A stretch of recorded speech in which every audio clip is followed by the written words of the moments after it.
Hello everyone, আজকে আমরা জানবো জেডোলপি ট্যাবলেটটির ব্যাপারে। আমরা প্রথমে আলোচনা করব এর composition, use, dose, side effect and safety advice নিয়ে আলোচনা করব।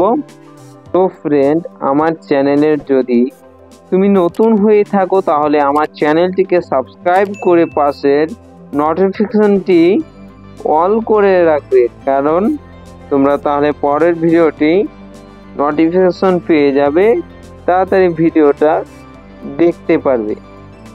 তো শুরু থেকে শেষ পর্যন্ত দেখতে থাকো, স্কিপ করে দেখলে মূল বিষয়গুলো ছুটে যেতে পারে। প্রথমে আলোচনা করব জেডোলপি ট্যাবলেটটির কম্পোজিশন।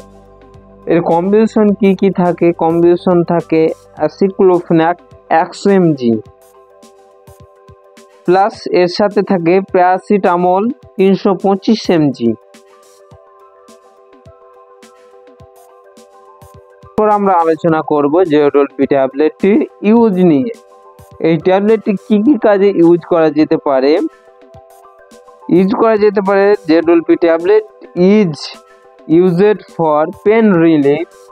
এর পাশাপাশি আরও অনেকগুলি ব্যাপারে বা অনেকগুলি রোগের ক্ষেত্রে দেওয়া যেতে পারে। এই ডক্টর বাবুরা প্রেসক্রাইব করে থাকে বা ডক্টর বাবুরা সাজেস্ট করে থাকে। Inflammation and swelling in condition that affect joint and muscle pain, rheumatoid arthritis, osteoarthritis, muscle pain, back pain, or pain in the ear and throat. এবার আমরা আলোচনা করব ডোজ নিয়ে। জেডোলপি ট্যাবলেটটি 12 বছর উপরে যে কোনো পেশেন্টকে ওয়েট ভালো এবং বয়স দেখে ট্যাবলেটগুলো ইউজ করা হয়। এবার আমরা আলোচনা করব এর ডোজ নিয়ে। জেডোলপি ট্যাবলেটটি ইউজ করা হয় 12 বছরের উপরে যে কোনো পেশেন্টকে দেওয়া যেতে পারে।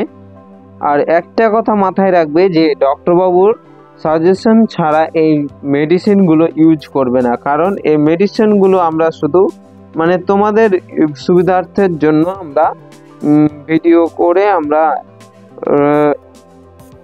আপলোড করে থাকি ইউটিউবে। তো জেডোলপি ট্যাবলেটটি 12 বছরের উপরে দেওয়া হয় বেসিক্যালি।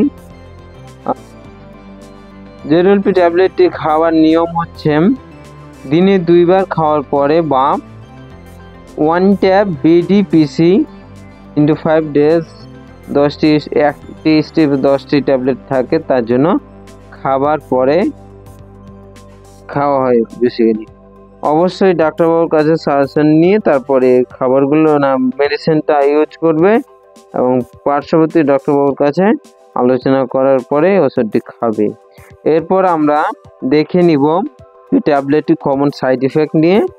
এই সাইড ইফেক্ট ব্যাপারে কমন সাইড ইফেক্ট যেমন জেডোলপি ট্যাবলেটটি খাওয়ার পরে যেমন ভমিটিং হতে পারে, নজিয়া হতে পারে, স্টোমাক পেন হতে পারে, এপিগ্যাস্ট্রিক পেন হতে পারে, ডায়রিয়া হতে পারে। এবার আমরা দেখে নেব এর সেফটি অ্যাডভাইস নিয়ে। সেফটি অ্যাডভাইস যেমন pregnancy unsafe but consult your doctor. অবশ্যই প্রেগনেন্সি দেওয়ার আগে বা খাওয়ার আগে প্রেগনেন্সি ব্যথার ক্ষেত্রে অবশ্যই ডক্টরবাবুর কাছে আগে সাজেশন নেবে, তারপরে খাবে। অ্যালকোহল পেশেন্ট যারা অ্যালকোহল ড্রিঙ্ক করে তাদের unsafe.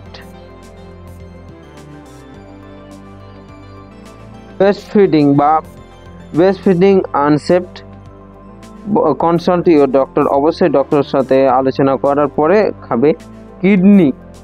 Kidney caution consult your doctor. Kidney পেশেন্টকে বেসিক্যালি দীর্ঘদিনের জন্য ব্যথার ওষুধ খাওয়া যাবে না বা ব্যথার ওষুধ না খাওয়াই বেটার। অবশ্যই ডাক্তারবাবুর কাছে আলোচনা করার পর তারপরে খাবে। লিভারের পেশেন্টের তাই, লিভার পেশেন্ট যদি থাকে তাহলে প্লিজ কনসাল্ট ইউর ডক্টর। অবশ্যই কোনো ডক্টরবাবুর সাথে আলোচনা করে তারপরে ওষুধটা খাবে। থ্যাংক ইউ সো মাচ আমার ভিডিওটি ধৈর্য ধরে দেখার জন্য, না স্কিপ করে দেখার জন্য। এর পরের বার আমি অন্য ভিডিও নিয়ে আসবো তোমাদের সামনে।